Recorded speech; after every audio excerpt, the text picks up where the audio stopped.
Salam semangat buat para pelajar SMA terkhusus kelas 11 dimanapun berada. Bertemu kembali dengan saya di channel pembelajaran fisika SNA 70. Adapun materi yang akan kita pelajari pada kesempatan ini adalah dari topik termodinamika. Pada bagian ini, kita akan membahas bagaimana menurunkan persamaan efisiensi pada mesin Carnot atau siklus Carnot. Baik, pembelajaran ini akan segera kita mulai. Mari kalian perhatikan dengan serius.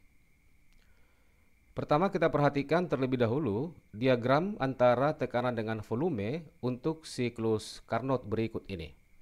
Sebagai pendahuluan, sebelum kita menurunkan persamaan efisiensi untuk siklus Carnot, kita perhatikan dulu yang berikut ini. Yang pertama adalah siklus Carnot adalah sebuah siklus reversibel, artinya sebuah proses yang dapat dibalik. Ini dikemukakan oleh Sadi Carnot pada tahun 1824. Dia seorang insinyur berkebangsaan Prancis. Yang berikutnya, siklus Carnot terdiri dari dua proses isotermal dan dua proses adiabatik. Kemudian, siklus Carnot merupakan dasar dari mesin ideal, yaitu mesin yang memiliki efisiensi tertinggi yang selanjutnya disebut mesin Carnot. Yang terakhir, usaha total yang dilakukan oleh sistem untuk satu siklus sama dengan luas daerah di dalam siklus pada diagram tekanan terhadap volume. Selanjutnya kita perhatikan bagaimana langkah-langkah untuk menurunkan persamaan efisiensi untuk mesin Carnot. Yang pertama adalah kita perhatikan proses yang terjadi dari titik 1 ke titik 2. Ini adalah proses pemuaian isotermal. Untuk proses 1 ke 2, sistem akan menyerap kalor Q1 dari reservoir bersuhu tinggi T1 dan melakukan usaha dari titik 1 ke titik 2. Di mana usaha untuk pemuaian isotermal ini sudah kita pelajari sebelumnya, W12 sama dengan nRT1 logaritma natural V2 berbanding V1. Kemudian pada proses isotermal, delta U akan sama dengan 0. Sesuai dengan hukum pertama termodinamika, Q kalor sama dengan delta U ditambah W, maka Q akan sama dengan W. Sehingga W12 yang sama dengan nRT1 ln V2 dibagi V1 itu akan sama dengan kalor yang diserap Q1. Kemudian yang kedua adalah proses dari titik 2 ke titik 3. Ini prosesnya adalah pemuaian adiabatik. Selama proses ini berlangsung, suhu sistem turun dari T1 menjadi T2 sambil melakukan usaha dari titik 2 ke titik 3. Di mana usaha yang dilakukan oleh pemuaian adiabatik W23 itu akan sama dengan NR dibagi 1 dikurang gamma. Gamma ini adalah tetapan Laplace dikalikan dengan dalam kurung T2 dikurang dengan T1.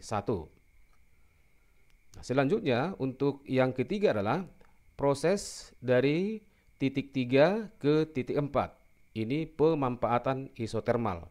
Pemanfaatan artinya volumenya berkurang, sedangkan pemuaian itu artinya volume bertambah. Di mana pada proses 3 ke titik 4, sistem akan menerima usaha W34 dan melepas kalor Q2.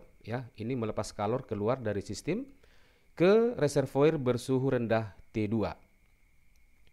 Dan usaha yang dilakukan oleh proses pemanfaatan isotermal itu akan sama dengan W3 ke 4 sama dengan nRT2 dikali dengan ln V4 dibagi V3. Ini akan sama juga dengan negatif nRT2 dikali logaritma, ini menjadi terbalik, berarti V3 dibagi dengan V4. Yang selanjutnya ini kita sebut sebagai Q2. Kemudian yang terakhir prosesnya adalah proses dari titik 4 ke titik 1, artinya kembali ke titik awal, namanya pemanfaatan adiabatik. Selama proses ini, suhu sistem naik dari T2 menjadi T1 akibat menerima usaha W4 ke 1. Di mana usaha untuk pemanfaatan adiabatik pada proses yang keempat ini adalah NR dibagi 1 dikurang gamma dikali dalam kurung T1 dikurang dengan T2.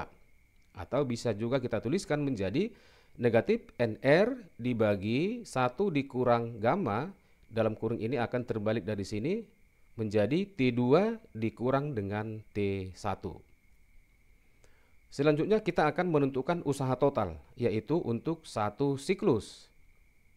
Usaha total itu akan sama dengan W12 ditambah W23 ditambah W34 ditambah dengan W41. Sekarang kita jumlahkan persamaannya sudah kita buat. Maka penjumlahan keseluruhan dari usaha mulai dari titik 1 ke titik 2, 2 ke 3, 3 ke 4, dan kembali ke titik 1 itu akan sama dengan, kita perhatikan bagian ini ada yang sama ya, dan bisa saling menghabiskan, yaitu usaha untuk pemuaian adiabatik dan juga usaha untuk pemampatan adiabatik. Ini sama besar ini. Dikurang, berarti ini bisa habis ini. Ini kita habiskan, sehingga usaha total untuk satu siklus mesin Carnot itu akan sama dengan NRT1 dikali ln V2 dibagi V1 dikurang NRT2 dikali ln V3 dikurang V4. Ini akan sama dengan Q1 dikurang dengan Q2. Selanjutnya kita akan membuat hubungan antara efisiensi dengan suhu. Efisiensi mesin Carnot adalah perbandingan antara besar usaha yang dilakukan sistem, disimbolkan dengan W, terhadap energi kalor yang diserapnya, yaitu Q1. Maka persamaannya bisa kita buat, eta ini efisiensi ya, sama dengan W dibagi dengan Q1 dikalikan dengan 100%. Nah, selanjutnya dari persamaan ini bisa kita perhatikan bahwa W itu akan sama dengan Q1 dikurang dengan Q2. Sehingga persamaan ini bisa kita tuliskan menjadi, kita ganti W sama dengan Q1 dikurang Q2 dibagi Q1 dikalikan dengan 100%, akan sama dengan 1 dikurang Q2 dibagi Q1 dikali dengan 100%.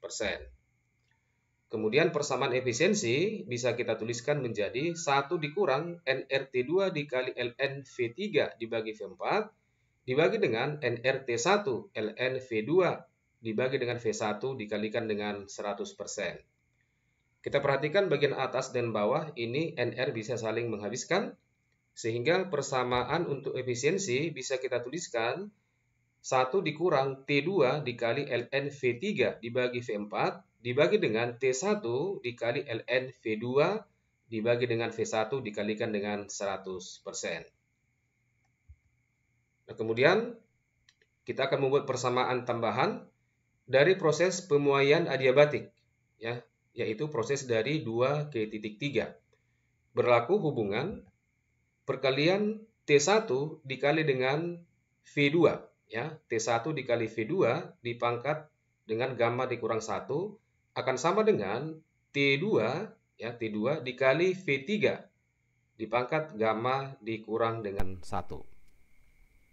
Ini kita buat persamaan yang pertama. Kemudian dari proses pemampatan adiabatik, yaitu dari titik 4 ke titik 1. Dengan cara yang sama bisa kita tuliskan T2 dikali V4 dipangkat gamma dikurang 1 akan sama dengan T1 dikali V1 dipangkat gamma dikurang dengan 1. Ini kita sebut sebagai persamaan yang kedua. Nah, kemudian kita akan membagi persamaan 1 dengan persamaan yang kedua seperti ini. Maka kita perhatikan bagian atas dengan bawah, di sini ada yang sama, yaitu T1 bisa habis ya. Kemudian di ruas kanan atas dengan bawah, T2 bisa habis seperti ini. Maka hasil bagi dari persamaan 1 dengan persamaan 2 akan sama dengan V2 dibagi V1 dipangkat gamma dikurang 1 akan sama dengan V3 dibagi dengan V4 dipangkat dengan gamma dikurang 1. Kita perhatikan kedua ruas ini, kiri dan kanan, memiliki pangkat yang sama, yaitu berpangkat gamma dikurang 1. Ini kita habiskan, sehingga V2 dibagi V1 akan sama dengan V3 dibagi dengan V4. Kemudian kita tuliskan kembali persamaan efisiensi yang sudah kita tuliskan tadi.